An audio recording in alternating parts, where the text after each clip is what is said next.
आप एक दूसरे पर पलटवार कर सकते हैं। मनोज काका, आज तो विजन डॉक्यूमेंट भी जारी हुआ है। लोग ये कह रहे हैं कि एक पार्टी है जो कह रही है कि हम लोग 5 ट्रिलियन की इकोनॉमी इसे बनाने वाले हैं, एक पार्टी है जो कह रही है हम जातिगत जनगणना करवाएंगे, एक कह रहे हैं फॉरवर्ड लुकिंग है और दूसरा बैकवर्ड लुकिंग। क्या है आपकी टिप्पणी इस पर? देखिए, बहुत देर से आप आई, लेकिन आपको साधुवाद और आप समेत पूरे देश और दुनिया भर के लोगों को ईद के पर्व की ढेर सारी मुबारकबाद मैं अपनी तरफ से, अपनी पार्टी की तरफ से देता हूं। और आपने जो सवाल किया कि वो लोग कह रहे हैं कि हम विकसित भारत के राष्ट्र की कल्पना कर रहे हैं, हम लोग जातिगत जनगणना की बात कर रहे हैं। आपसे बहुत साधारण शब्दों में मैं पूछूं, बहुत साधारण शब्दों में, उन मूढ़ों से, उन बेवकूफ़ों से, उन संविधान के विधान से विहीन लोगों से ये पूछिए कि जातिगत जनगणना की बात इस देश में कब करी गई थी। जातिगत जनगणना इस देश में 1931 से हो रही है, जनगणना इस देश में 1872 से हो रही है। और किसी भी समाज, तबके या समूह का उसके सशक्तिकरण के लिए कितने संसाधनों की आवश्यकता होती है, उसकी गणना जाने बगैर कहां से उपलब्ध कराया जाएगा। मैं आपसे पूछूं कि इस देश के केंद्रीय सचिवालय में कितने कुशवाहा हैं, कितने पटेल हैं, कितने बिंद हैं, कितने राजभर हैं, कितने मुसलमान हैं। मैं आपसे सवाल करूं कि इस देश के केंद्रीय विश्वविद्यालयों में कितने राजभर हैं, कितने मुसलमान हैं, कितने बिंद हैं, कितने हरिजन हैं, कितने आदिवासी हैं। आपसे ये सवाल करूं बिना उनकी संख्या। असल में ये लोग वो बात कहते हैं, राष्ट्रीय अध्यक्ष अखिलेश यादव जी ने जो जातिगत जनगणना की बात करी है वो संविधान के अनुसूची 7 में, उसके संविधान के अनुसूची 7 के सूची 1 में उल्लिखित है।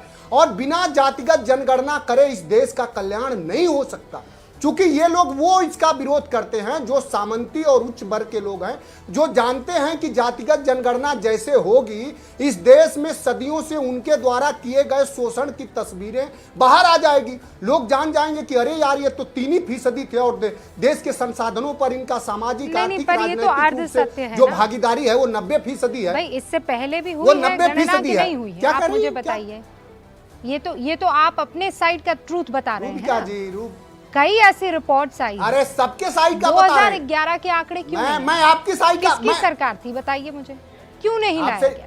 अरे सुनिए तो 11 में क्यों जा रही हैं आप? मैं 1999 में ले चल रहा हूं आपको।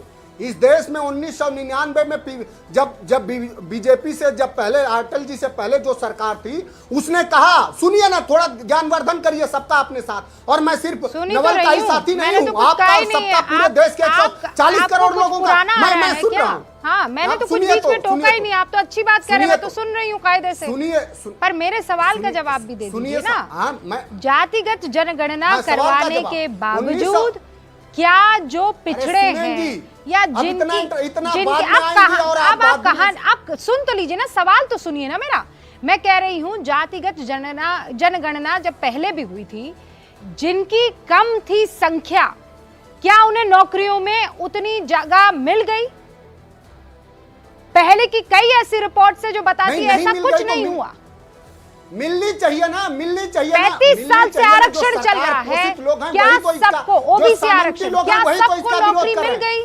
अरे सुनिए, 1999 में जब वाजपेयी जी दोबारा प्रधानमंत्री बने, आपको प्रभात झा का जनसत्ता में लेख है, उन्होंने बहुत बारीकी से लिखा है कि जैसे प्रधानमंत्री अटल बिहारी वाजपेयी बने, बड़ा बारीकी से उन्होंने जातिगत जनगणना का जो डेटा था उसको बंद करने का प्रस्ताव पारित कर दिया। जातिगत जनगणना क्या सामंती वर्ग के लोगों की पार्टी है, वो हमेशा चाहती है कि जातिगत सॉल्यूशन है। बिहार में क्या अंतर आया जातिगत जनगणना हो जाने के बाद? ये बताइए मुझे, क्या अंतर आया बिहार में? बिल्कुल अंतर आया। बिहार में जो जातिगत जो सर्वे हुआ उससे पता तो चला कि 3% पता चलने से क्या हुआ? सड़क पर गड्ढे भर गए, इलेक्ट्रिसिटी की समस्या खत्म हो गई, महंगाई कम हो गई, हाँ, बच्चों को पढ़ाई और लिखाई का पूरा फैसिलिटी मिलना शुरू हो गई। जातिगत जनगणना से मुझे बताइए हुआ क्या? भागीदारी सुनिश्चित करने का काम आपके चिल्लाने से होगा कि सरकार में जो बैठे हुए लोग हैं उनकी भागीदारी सुनिश्चित करेंगे। मनोज काका, कैसे बदलाव आया? जातिगत जनगणना बिहार में हो गई, बिहार क्या होनालुलु बन गया? सरकार का है, बिहार बर्मिंघम बन गया, ये सवाल बिहार में लंदन का ब्रिज बन गया, ये सवाल आप वहाँ जातिगत इंडिया की जनगणना आलोक हो से पूछो जाने ना, से फर्क क्यों क्या पड़ा? 90% लोग क्यों हक के हाशिए पर हैं? मैं जितना सरल सवाल आप मुझसे पूछ रहे थे सरल भाषा में, मैं सरल भाषा में आपसे पूछ रही हूँ। क्या सरकार पोषित लोग बिलबिला गए? अरे बस बिलबिलाने के लिए करवाया था आपने? अरे आप जातिगत जवाब तो सुन जनगणना लीजिए। या जातियों की बेहतरी के लिए बनाया था? आपने हाँ, जो बिलबिलाने के लिए तस्वीरें बनवाया आई- था? लोग अरे मैं आपने क्या कर रहा हूं? आपने ही सच्चाई अरे बता दी कि बिलबिलाने के लिए आपने बनवाया था। चीखिए चिल्ला, मैं चिल्ला नहीं रही हूँ।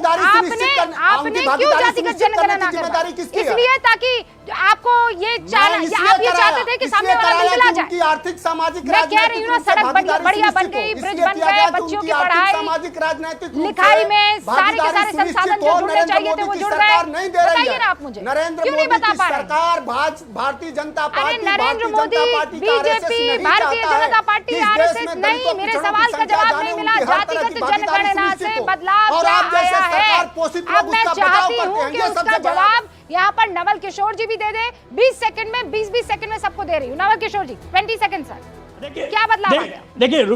देखिए रूबिका जी, आप इतना परेशान नहीं हो, जवाब सुन लीजिए। SC ST का जानकारी स्वतंत्रता प्राप्ति के बाद हुई और उसके बाद रिजर्वेशन मिला। आप देखिए हर क्षेत्र में उनका रिप्रेजेंटेशन हुआ है।